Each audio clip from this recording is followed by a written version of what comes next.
السلام عليكم. عاملين ايه؟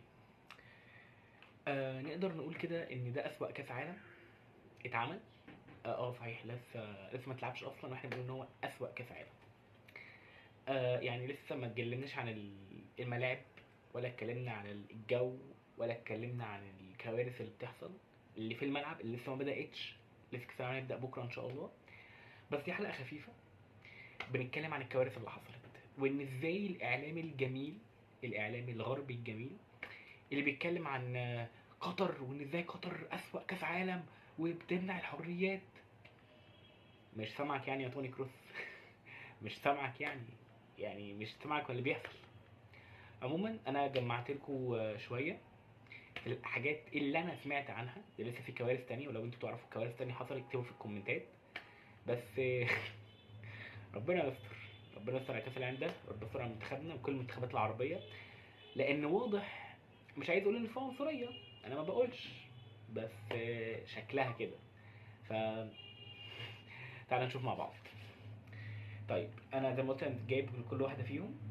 انا جبت سواء المعلومات كلها جبتها، يعني انا دخلت على الفيسبوك لقيت الاخبار دي، وده كمان دخلت اتاكدت بقى من النت نفسه، دخلت قلت اشوف لقيت فعلا تاكيد. فبرضو نبدا بسم الله. طيب اول حاجه نتكلم عن الكارثه بتاعت ايران. ايران اول حاجه، احنا هنا ما بنتكلمش لسه كاس العالم بدا، ما بنتكلمش عن اضطهاد مشجعين ولا اي حاجه، لا. الحصه بتاعت ايران، الحصه انتوا عارفين ان كل منتخب ليه 8 تقريبا في المية حصه المنتخب ده ان هو يروح يشجع. كلها مش موجوده، كلها مش موجوده.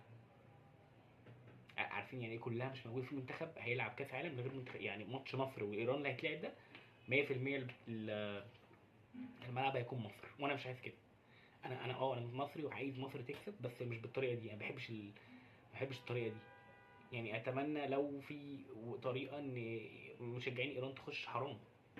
ده غير طبعا الظلم اللي هيتعرضوا له، ده غير طبعا المهانه اللي هيتعرضوا له. ده احنا لسه هنتكلم عن الكوارث اللي حصلت، ولسه منتخب ايران حتى ما بداش. المهم زي ما قلت، هم شالوا كل حاجه لمنتخب ايران، مفيش كده رسميا اي تشجيع ليه. والمنتخب لو سافر عشان يلعب في امريكا هيروح الصبح يلعب الماتش ويمشي على طول. يعني طيب مش هيستريح، مش هيستحمى، مش لا، انت هتسافر على طول على المكسيك. طب ما تخلوا ماتشاته في المكسيك وخلاص، اسهل، صح؟ منطقيه، اسهل.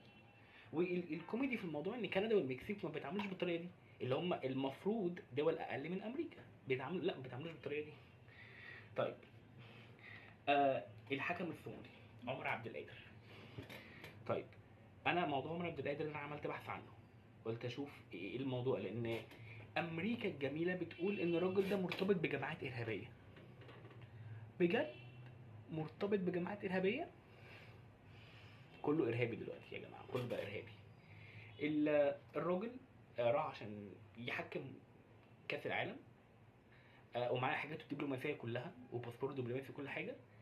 قعد 11 ساعه بيتحقق معاه، وبيسالوه اسئله مالهاش علاقه اصلا بالكاس العالم، بيسالوه اسئله عن البلد وعن الارهابيين. يا حبيبي هو ماله بالكلام ده؟ هو راجل جاي يحكم ويمشي، هو ماله؟ هو ماله بالكلام ده؟ وبعد كده قعدوا 9 ساعات تانيين، ده على حسب كلام يعني كلام الحكم. 9 ساعات بعد كده قالوا انت تترحل. الراجل طبعا امبارح استقبلوا استقبال الابطال هناك، استقبلوا استقبال الابطال، وانا زعلان. وبالمناسبه في خبر لسه قريب من كام ساعه، مش عارف ده حقيقي ولا لا، ان كندا بتقول ان هو ان احنا بنرحب بيه ويقدر يجي يحكم ماتشات في فانكوفر، مدينه في كندا، مرحب بيه. فشكرا لكندا لو ده بجد. بس يعني حرام يا جماعه، حرام. هو ماله بالكلام ده؟ يعني انت معلش لو امريكا راح يسافر الصومال هتقول لك لا معلش مش ينفع تسافر؟ ايه يا جماعه الشغل ده؟ ايه يا جماعه الشغل ده احنا لسه كاس العالم ما بداش، كاس العالم ما بداش. طيب تعالوا كده نتكلم عن دولة تانية، مش عارف كلها من دول غريبة، يعني مش دول أوروبية. ده لسه في أوروبية جاية، بس الأوروبية دي مش قصدهم. تعالوا نتكلم على اللي قصدهم. العراق. منتخب العراق المهاجم بتاعه أيمن حسين تم استجوابه 8 ساعات. يعني تم استجواب أو التحقيق معاه يعني لمدة 8 ساعات. وتفتش موبايله، ويعني كان في اهانه. طبعا انا مش بتكلم، طبعا ما اعرفش ايه اللي حصل باقي المنتخب العراقي، يعني مش عارف يا حبيبي. انتوا عارفين رحلوا مين بقى؟ رحلوا مصور. المنتخب العراقي ملوش مصور كده. المنتخب العراقي ملوش المصور رحلوا المصور. لا انت مش هتكمل. طب ليه يا جماعه؟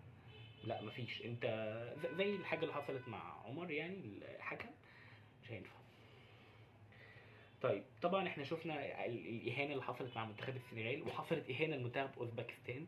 فابي كونافارو المدرب تقريبا، طبعا كان في الايطاليين اتضايقوا قوي لان هم ده بالنسبه لهم اسطوره في امريكا، هم ما يعرفوش مين فابي كونافارو. ف اسمه ايه والله ما عارف اقول ايه، والله ما عارف اقول ايه. انا متضايق على اللي حصل للحكم ولمنتخب العراق. نيجي للمنتخب انجلترا. منتخب انجلترا في بيقولوا ان في حادثه اطلاق نار حصلت، وفي مش عارف 9 ماتوا او حاجه جنب المعسكر. بس اتقالوا له ما تقلقوش، احنا بلد الامن يعني وكده، وما تقلقوش يعني احنا هنحميكم وبتاع. طيب منتخب النرويج، منتخب النرويج بقى اشتكى ان في المعسكر بتاعي فيه تعابين، مش تعابين عاديه، تعابين سامه. يعني اشتكوا ان في تعابين سامه في ملعب المباراه. ومنتخب الجزائر كان بيعمل تدريبات ومنع التغطيه الصحفيه، عشان هو طبيعي انا بدرب الفريق في حاجات سريه، مش عايز تكتيكات المنتخب التاني تعرف.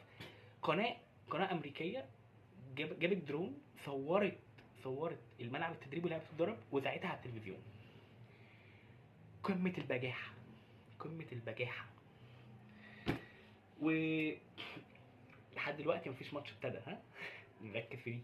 كاس العالم بكره ومفيش ماتش ابتدى، ده لسه الكوارث اللي هتحصل. ربنا يستر على اخواتنا كل المنتخبات العربيه، ربنا يستر، ربنا يستر. طيب انا قاعد بتابع اهو. في حادثه حصلت عشان برضو كان في ماتش ودي ما بين جواتيمالا والاكوادور. مشجع نزل يجري ناحيه لعيبه الاكوادور، طبعا اللاعب ما يعرفش لعيبه الاكوادور عندهم كايسيدو منتخب يعني كويس.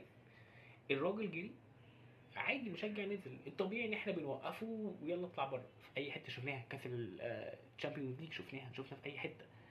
الامن اتعامل معاه ضرب، كميه همجيه لدرجه ان الواد جري وقعد يتحايل على كايسيدو، بيترجاه كايسيدو، قال لهم سيبوه، قال لهم سيبوه. تخيل، تخيل.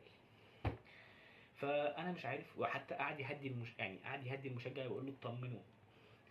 ف تيجي تعالوا بقى نتكلم عن حاجه كوميديه شويه. هو اللي ما شفتهاش دي يا جماعه روحوا شوفوها. في ماتش الارجنتين وهندوراس، المفروض كان بيشتغل النشيد الوطني لمنتخب الارجنتين. فالمنظمين شغلوا اغنيه، انا ما اعرفش تحقيق الاغنيه دي، بيقولوا اسمها البومبون او حاجه كده يعني.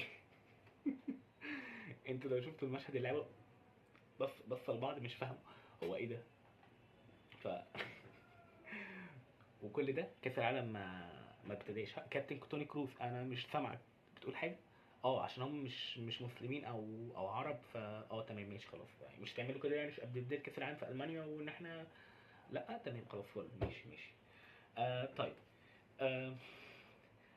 زي ما قلنا، آه حتى الان ايران هي ليها الحصه الاكبر، ولسه لحد دلوقتي ما ابتداش كاس العالم، ان هم ده غير ان 15 من الاداريين واعضاء الوفد ما دخلوش، مش هيخشوا بسبب مشكله تتعلق بالتاشيره. انتوا فاهمين بقى يا جماعه، انتوا ما خدتوش التاشيره يعني، فمش هينفع. فحتى الان لو مشينا بالنهج ده، هو ده هيبقى احنا ما بدأناش وهو اسوأ كاس عالم. انا ما اعرفش الدنيا في كندا والمكسيك عامله ايه، بس انا ما سمعتش عن اي مشاكل هناك. المكسيك اللي فيها جرايم كتيره والكارتيل ومش عارف ايه، ما سمعناش عن حاجه هناك، ولا حد بيشتكي، ولا اهانه بتحصل، ولا كل اللي اقدر اقوله هو ربنا يستر على كاس العالم ده، وربنا يستر على اخواتنا المنتخبات العربيه، المنتخبات الافريقيه كمان. لان انا حاسس ان في وثيقه هتحصل، حاسس ان في وثيقه هتحصل، وهتحصل فضايح تحكيميه لدول بعينها، لدول بعينها. لو حصلت يا جماعه اي حاجه شاركوني في الكومنتات، وايه رايكم في كاس العالم ده، ايه اللي هيحصل. انا كده كده ان شاء الله لو ربنا اراد انا هحاول ابقى فعلا موجود في كاس العالم ده، لان انا عايز اتابع الاحداث، عايز اشوف اللي هيحصل وخير ان شاء الله. وما تنسوش كمان ايه رايكم في الكومنتات.